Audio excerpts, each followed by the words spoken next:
जय जय रघुवीर समर्थ, जय जय रघुवीर समर्थ।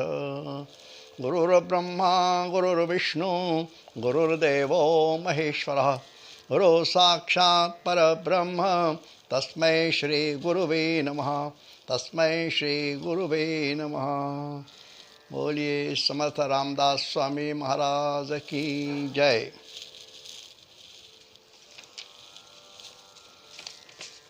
मित्रों, आज शनिवार दिनांक 23 अप्रैल माह का चौथा शनिवार है।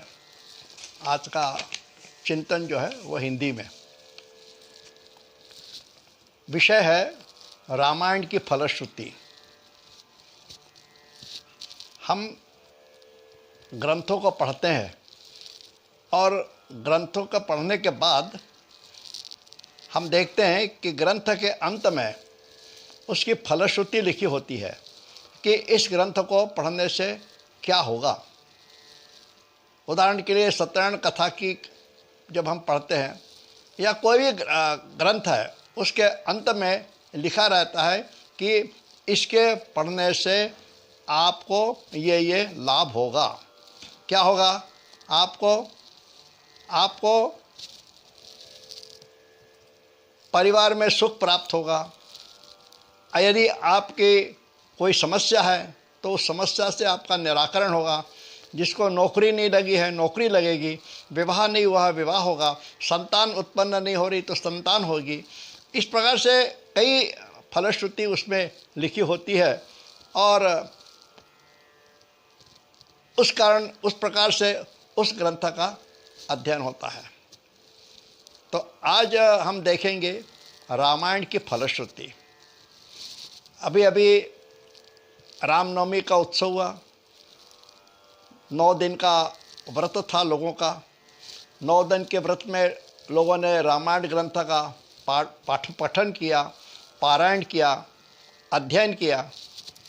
तो फिर हमें उस रामायण ग्रंथ से क्या सीख मिलती है? हम इतना पढ़ते हैं, अध्ययन करते हैं, वाचन करते हैं, तो हमें कुछ उससे प्राप्त होता है क्या? हम क्या सीखते हैं? इस पर थोड़ा हम चिंतन करेंगे। दूरदर्शन पर भी हम देखते हैं कि रामायण के बारे में, राम कथा के विषय में अनेक सीरियल चालू रहते हैं और हम सब लोग बड़े आनंद से और खुशी से वो सीरियल देखते रहते हैं, क्योंकि वो रामायण का जो कथा है, राम कथा है, वो हम लोगों के सबके प्रिय कथा है। बड़े आनंद से देखते हैं। समाज में संत लोग, महापुरुष है, उन लोगों के द्वारा भी संत राम कथा का आयोजन होता है और भारी तादाद में लोग कथा सुनने जाते हैं। ठीक है, जाना भी चाहिए, लेकिन उस कथा सुनने से क्या हम में कुछ परिवर्तन हो रहा है क्या? इसका हमें थोड़ा चिंतन है। यदि परिवर्तन हो रहा है तो वही हमारे लिए फलश्रुति है।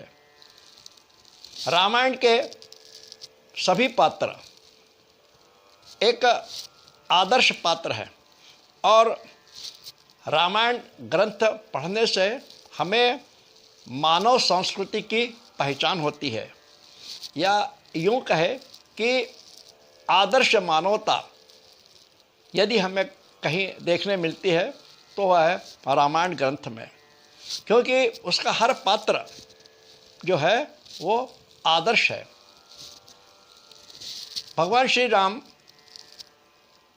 के ऊपर केंद्रित रामायण, और इसीलिए उसका नाम भी रामायण पड़ा हुआ है। भगवान श्री राम का जो अवतार हुआ है वह भगवान विष्णु का 7वां अवतार माना जाता है और यह मर्यादा पुरुषोत्तम के नाम से है। मर्यादा पुरुषोत्तम, पुरुषोत्तम यानी पुरुषों में उत्तम, इसलिए पुरुषोत्तम। और मर्यादा में उनके सारे गुण जो है वो मर्यादा में है। और ऐसा कहा जाता है कि राक्षसों का नाश करने के लिए भगवान श्री राम ने अवतार लिया था। राम का आगमन जीवन में होना ही चाहिए। जब तक राम का आगमन नहीं था राम नहीं थे तब तक महाराज दशरथ का जीवन जो था वह नीरस था, अशांत था, उदास था। वे बेचैन रहती थी क्योंकि संतान नहीं है। इसलिए उन्होंने अपने गुरु वशिष्ठ से सलाह की और गुरु वशिष्ठ ने जब उनसे कहा कि आप पुत्र कामेष्टि यज्ञ कीजिए, आपको संतान होगी। और तभी से महाराज दशरथ व्रतस्थ रहने लगे, संयम में रहने लगे, नियम में रहने लगे, क्योंकि पुत्र कामेष्टि यज्ञ करना है। और पुत्र कामेष्टि यज्ञ हुआ, भगवान श्री राम का उनके जीवन में अवतरण हुआ। राम आए, राम तभी आते हैं जब आपका जीवन जो है व्रतस्थ रहे, संयम में रहे, नियम में रहे। भगवान श्री राम एक आदर्श पति, आदर्श बंधु, आदर्श पुत्र, आदर्श राजा, आदर्श सेवक, सभी गुण, सभी रिश्ते जितने हैं सभी उनके आदर्श युक्त हैं। और देखा जाए तो त्याग, प्रेम, सत्य, दया, क्षमा की सर्वोत्तम मूर्ति यानी प्रभु श्री राम। श्री राम का पिता की आज्ञा का पालन, राज्याभिषेक की तैयारी हो रही है भगवान श्री राम की, और उसी समय उन्हें वनवास जाने की आज्ञा मिलती है। क्यों? क्योंकि कैकेयी ने जो वर मांगे थे उसके वचन पूर्ति दशरथ को करना है।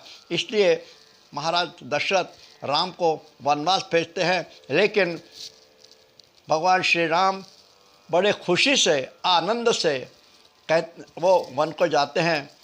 और इसलिए जाते हैं कि हमारे पिता का वचन भंग न हो, उनकी वचन पूर्ति के लिए जो उन्होंने माता कैकेयी को वचन दिए हैं उसकी पूर्ति के लिए वे वन को चले जाते हैं, राज्याभिषेक का त्याग कर देते हैं, कहते मुझे नहीं चाहिए राज्य, और वो वनवास चले जाते हैं 14 वर्ष के लिए। और साथ में भगवती सीता, पत्नी, जहाँ पति है वहाँ पत्नी तो होनी ही चाहिए। और अपना पत्नी धर्म दिखाने के लिए किस प्रकार से पतिव्रता है वो उन्होंने साबित किया। अपने पति की सेवा करने के लिए वह भी 14 वर्ष तक वन में घूमती रही। और साथ में भैया लक्ष्मण भैया की सेवा करने के लिए, भाभी की सेवा करने के लिए वह भी 14 वर्ष के लिए वनवास जाते हैं। बंधु प्रेम देखिए कैसा है। और लक्ष्मण को उनकी माता खुद कहती है कि अरे जहाँ राम है वहाँ लक्ष्मण तो होना ही चाहिए, तुम्हें मुझे पूछने की ज़रूरत नहीं है। लक्ष्मण पूछने जाते हैं कि माँ मैं राम के साथ वनवास जाऊँ क्या? तब क्या सुमित्रा जी कहती हैं अरे तुम्हें पूछने की ज़रूरत नहीं है, तुमको तो जाना ही है, जहाँ राम है वहाँ लक्ष्मण होना ही चाहिए। इस प्रकार से उनका त्याग देखिए। और उर्मिला का त्याग 14 वर्ष तक बिना पति गए हैं वनवास। और उससे भी अधिक जो त्याग हमें अद्भुत त्याग दिखाई देता है मांडवी का।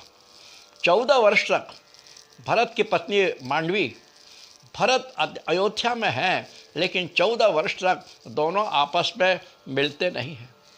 यानी किस प्रकार का संबंध है, किस प्रकार का आदर्श उन्होंने दिखाया हुआ है। अब वनवास में जाते हैं, बंधु प्रेम देखिए। चित्रकूट का प्रसंग है।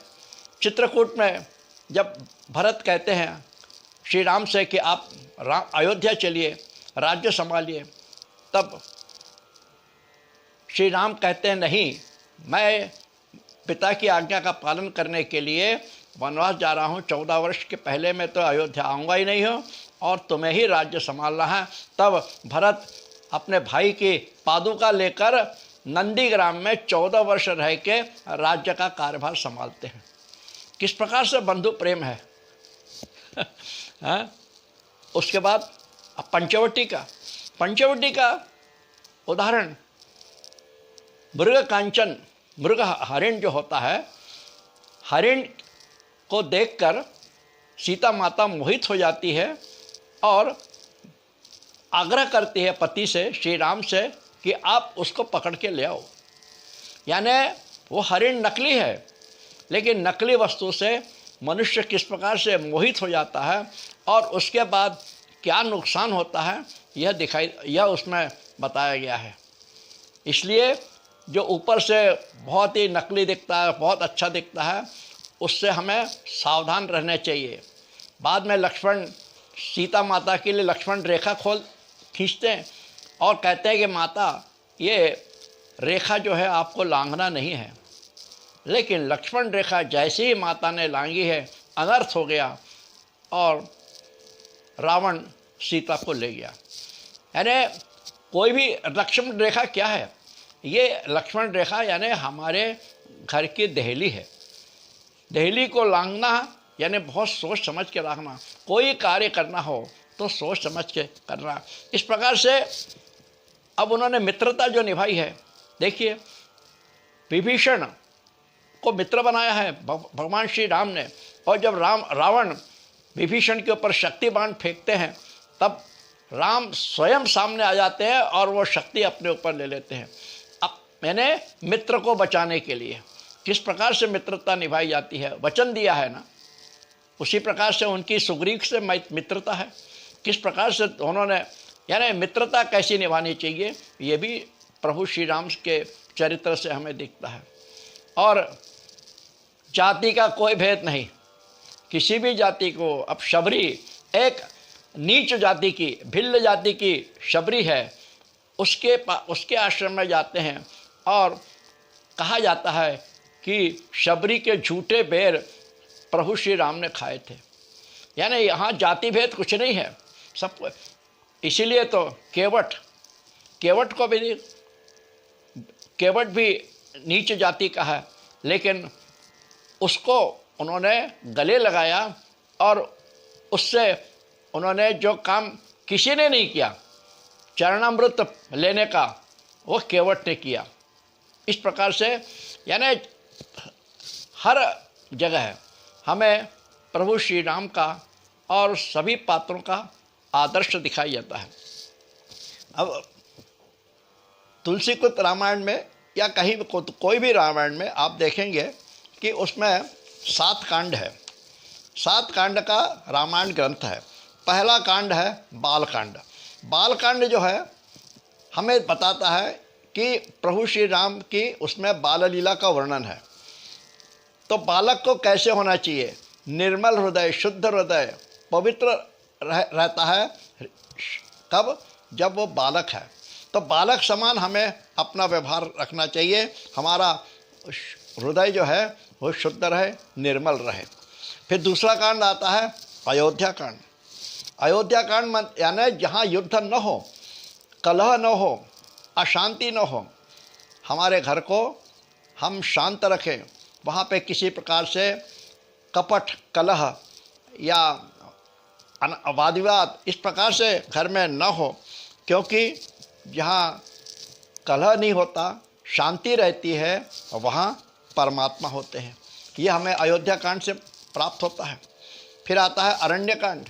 अरण्य कांड में हमें यह ज्ञान होता है कि हर मनुष्य ने कुछ दिन के लिए एकांत में रहना चाहिए, एकांत में जाकर साधना करना चाहिए, तीर्थ स्थानों पर जाने चाहिए, भगवान की भक्ति करना चाहिए, और उससे हमारे मन के जो विषय हैं, विकार हैं, उनका नाश होगा। फिर आता है किष्किंधा कांड। जैसे अभी बताया मित्रता, किष्किंधा कांड में सुग्रीव और राम की मित्रता है। फिर आता है 5वां कांड सुंदर कांड। जीवन को यदि सुंदर बनाना है तो सुंदर कांड का अध्ययन बहुत ही अच्छा है। इसमें हनुमान चरित्र है। हनुमान जी का चरित्र आपको बहुत ही अद्भुत है। शक्ति है, बुद्धिमान है, युक्तिवान है, सारी बुद्धि, युक्ति, शक्ति सारी उनमें है। और सर्वोत्तम भक्त, सर्वोत्तम सेवक राम के यानी हनुमान जी है। फिर बात आता है युद्ध कांड। युद्धकांड में राम और रावण का युद्ध है, नर और इनका राक्षसों का युद्ध है, वानरों का, और राक्षसों का युद्ध है, राक्षसों का नाश होता है। यानी हमारे जो मन में, हमारे हृदय में जो हमारे विकार हैं, राक्षस समान हमारे मन में रहते हैं, ये कौन से? काम, क्रोध, लोभ, मोह, ये सब राक्षसी विचार हैं, ये सब राक्षस हैं। इनका नाश होना चाहिए। और अहंकार है, सबसे बड़ा राक्षस तो अहंकार है। रावण में अहंकार था, इसीलिए उसका नाश हुआ। तो इन सब का नाश करने के लिए एक ही उपाय है, ईश्वर की भक्ति, क्योंकि भक्ति में शक्ति होती है। उसके बाद आता है उत्तरकांड। उत्तरकांड यह शास्त्रों का सार तत्व है इसमें, और विकारों और विषयों पर किस प्रकार विजय प्राप्त की जा सकती है, यह हमें उत्तरकांड में मालूम होता है। इसमें ज्ञान और भक्ति का समन्वय बताया है। यह सब जीवन को मंगल बनाने के लिए अति आवश्यक है। इस प्रकार रामायण एक बहुत ही अद्भुत दिव्य ग्रंथ है, जो हमें जीवन जीना सिखाता है। पारिवारिक रिश्ते हमारे कैसे हो, यह सब सिखाया जाता है। एक आदर्श परिवार किस प्रकार से रहे, आदर्श रिश्ते किस प्रकार से रहे, यह हमें रामायण ग्रंथ से पढ़ने से मालूम होता है। एक बार तो स्वामी गोस्वामी तुलसीदास जी को उनके भक्त ने पूछा कि आपका प्रभु श्री राम के कभी दर्शन होते हैं क्या? आप तो बहुत श्री राम राम राम का जप करते रहते हैं। तो उन्होंने कहा, हाँ, अरे राम तो सब में विद्यमान है। तो तुलसीदास जी ने एक दोहा उसको सुनाया। दोहा है, नाम चतुर्गुण पंच तत्व मिलन, नाम चतुर्गुण पंच तत्व मिलन, तोसा द्विगुण प्रमाण, तुलसी 800 भागे, अंत में शेष राम ही राम। तुलसीदास जी कहते हैं, उन्होंने एक ये जो उदाहरण दिया है दोहे के द्वारा, हमारा जो नाम है, जैसे मेरा नाम सुरेश, इसमें 3 अक्षर है, यानी अंक आते हैं 3। तो कहते हैं कि इस 3 अंक को, जो अंक है, उसको आप 4 से गुणा करिए। 4 से गुणा किया, 4 या 12 हो गए। उसके बाद पंच तत्व मिलन, फिर उसमें 5 मिला दीजिए, तो 12 और 5 17। फिर तोसा द्विगुण, उसको दुगना कर दीजिए, 17 और 2 दुगना करने से 34 हो गया। और उसके बाद वो कहते हैं तुलसी 800 भागे, उसको 8 से भागना, भागाकार करना। तो 8 से 34 को 8 से भाग दिया, तो शेष क्या बचा? 2 अंक बचते हैं। तुलसी कहते हैं ये 2 अंक जो है, ये शेष रहे, यही राम है। यानी तुलसीदास जी ने इस दोहे के माध्यम से, यानी गणिताचार्यों को भी शायद आश्चर्य हुआ होगा, इस प्रकार से उन्होंने जब दोहे के माध्यम से राम का किस प्रकार से हमारे जीवन में अवतरण होता है, यह दिखाया। तात्पर्य यही है कि राम हर हृदय में है, हर के मन में है, सिर्फ आवश्यकता है उसको उजागर करने की। और उसका एक ही उपाय है कि हम रामायण ग्रंथ को भक्ति भाव से पढ़ें, और उसमें जो चरित्र हैं उनका हम अपने जीवन में उतारने का प्रयास करें। यही रामायण ग्रंथ की फलश्रुति है, ऐसा मेरा मानना है। आपको यह चिंतन कैसा लगा, आप अपने कमेंट्स शेयर करें, और मेरे सुरेश चौखाने वाले चैनल को अधिकाधिक सब्सक्राइब करें, यही प्रार्थना है। धन्यवाद। बोलिए श्री रामचंद्र भगवान की जय, पवन सुत हनुमान की जय। जय श्री राम।